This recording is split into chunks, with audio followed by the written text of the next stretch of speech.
शुरुआत सबसे पहले मृत्युंजय तिवारी जी मैं आपसे करूंगा, और मेरा सीधा सवाल, क्या आपको लगता है कि आप पॉलिटिकल पार्टी के नुमाइंदे हैं इसलिए आपको कानून में विशेषाधिकार मिले? सुप्रीम कोर्ट ने यही कहा है, आप विशेषाधिकार मांग रहे, भाई कानून की नजर में 5 रुपए चुराने वाला और 5,000 रुपए चुराने वाला दोनों चोर है, तो क्या नेताओं को विशेषाधिकार मिलना चाहिए कानून के सामने?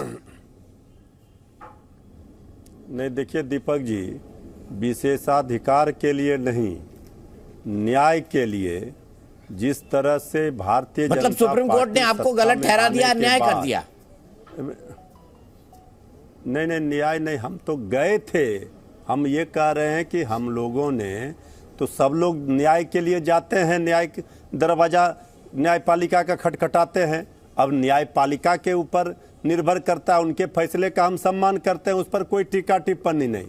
लेकिन जो राजनीतिक लड़ाई है वो तो दिख ही रही है कि पिछले 9 वर्षों में 95%, 95% जो जांच एजेंसियों ने कार्रवाई की, आईटी, ईडी, सीबीआई ने, वो विपक्षी पार्टियों के यहाँ की। तो ये तो प्रतीत होता ही है कि बदले की भावना से जांच एजेंसियों के माध्यम से जिनसे राजनीतिक लड़ाई भाजपाई नहीं लड़ पा रहे, तो उन्हीं के यहाँ आईटी, ईडी, सीबीआई जाती है। भ्रष्टाचार पर दोहरा पैमाना तो नहीं चल सकता है। तो हम लोग जो राजनीतिक लड़ाई है वो लड़ रहे हैं, और ठीक है, माननीय न्यायालय ने इस मामले को खारिज कर दिया, डिसमिस कर दिया। लेकिन हर व्यक्ति को, हर लोगों को ये अधिकार है कि वो न्यायपालिका के दरवाजे पर जाए न्याय के लिए। ठीक है, ये आपने बिल्कुल ठीक कहा प्रत्युंजय जी, और बहुत अच्छी बात है कि आप निर्णय का सम्मान कर रहे हैं। आपने बहुत मतलब व्यापक तौर पर इस पूरे मामले को समझाया। लेकिन के शर्मा साहब, अगर विपक्षी पार्टियां ये कह रही हैं कि भाई हमारे खिलाफ जो है कार्रवाई की जा रही है राजनीतिक बदले की भावना से, तो क्या गलत है के शर्मा साहब? अगर मृत्युंजय तिवारी जी ये कहते हैं, उनकी पॉलिटिकल पार्टी कहती है, क्योंकि ज्यादातर तो विपक्षी नेता है ना ईडी कार्रवाई में। देखिए दीपक जी, मुझे तो आज हंसी आ रही है, और सच में बड़ी हंसी आ रही है कि गए थे तो ये चौबे जी गए थे छब्बे बनने, दूबे बन के लौटे हैं वहां से। ठीक कह रहे हैं मृत्युंजय जी कि कहाँ जाए, न्यायालय गए। लेकिन न्यायालय के पास किस बात के लिए? कि हम भ्रष्टाचारी नेताओं को अलग कानून हो, हमारे लिए अलग कानून बने।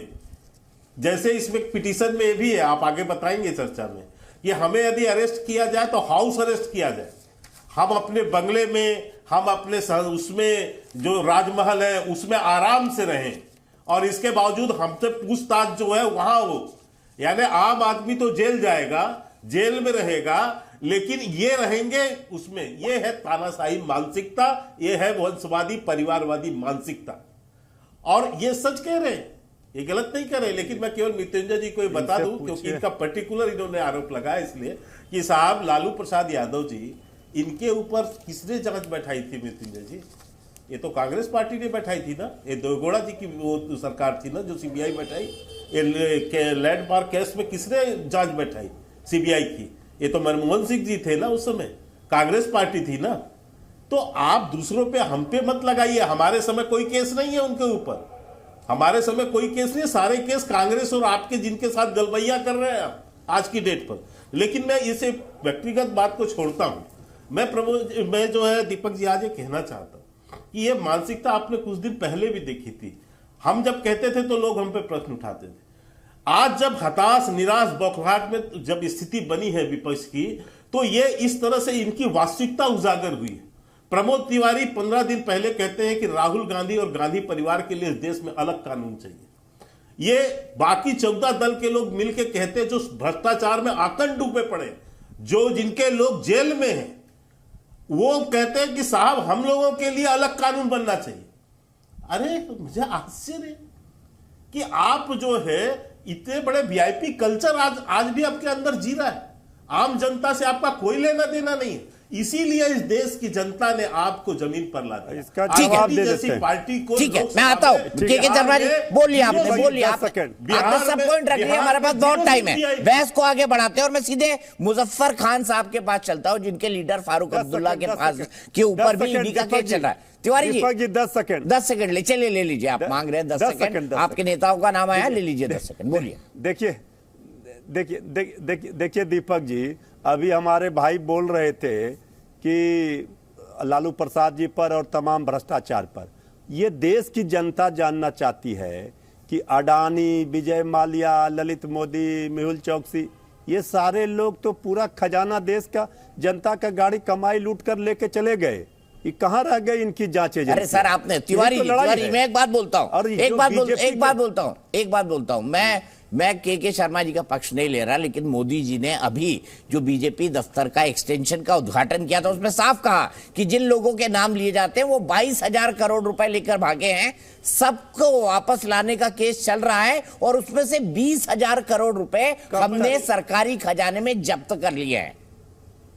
और एक बात मैं आपसे और पूछता हूं, आप बताइए इस बात का जवाब क्या है कि भाई जो अभी केस चल रहा है, नौकरी के बदले जमीन, नौकरी के बदले जॉब के बदले जमीन, जो लालू जी और तेजस्वी जी पर, वो तो डॉक्टर मनमोहन सिंह ने ही शुरू किया था ना, उनकी सरकार में। और जिन्होंने आपके ऊपर ये केस लगवाया वो लल्लन सिंह है, जिनके नेता आज आपके मुख्यमंत्री है।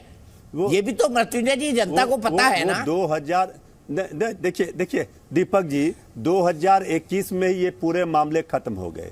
कभी रेलवे ने कोई ये सवाल नहीं किया। ये पुराना मामला, आप भी जानते हैं कितना पुराना मामला है, 15 वर्ष पुराना मामला। बार बार एक ही मामले को घुमा घुमा कर ये लाते हैं। क्या बताना चाहते? चलिए वो जवाब देना चाहते हैं। रिपोर्ट नहीं थी उसके दोहरा मापदंड नहीं होगा। भ्रष्टाचार का मतलब बीजेपी वाले का भ्रष्टाचार भी भ्रष्टाचार है। ठीक है, के शर्मा जी जवाब दीजिए, फिर जवाब मैं एनसी के पास जाऊंगा। भ्रष्टाचार और विपक्ष का भ्रष्टाचार ये नहीं होगा।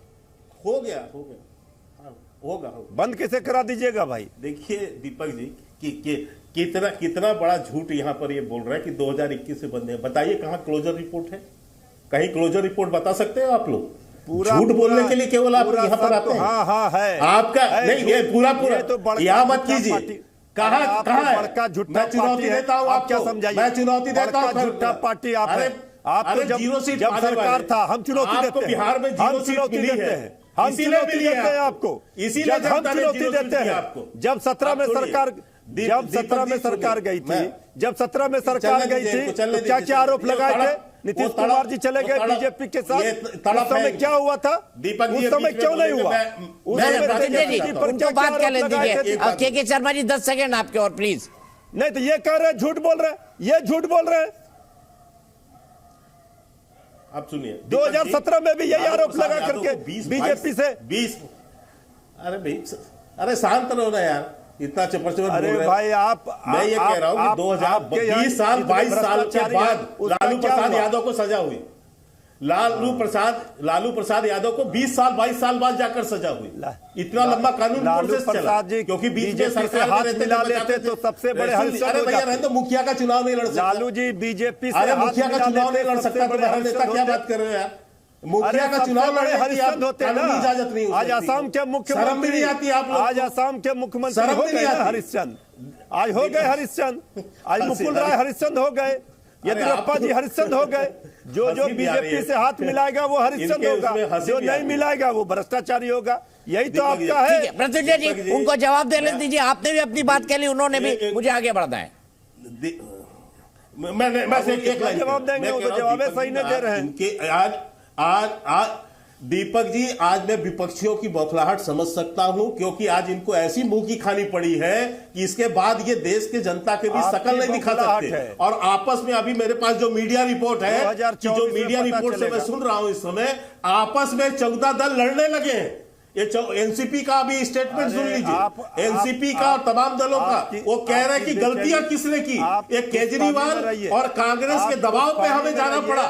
और आज ये लोग जो है आपस में सब ठीक है, मैं आऊंगा उस पर आऊंगा प्रत्युंजय जी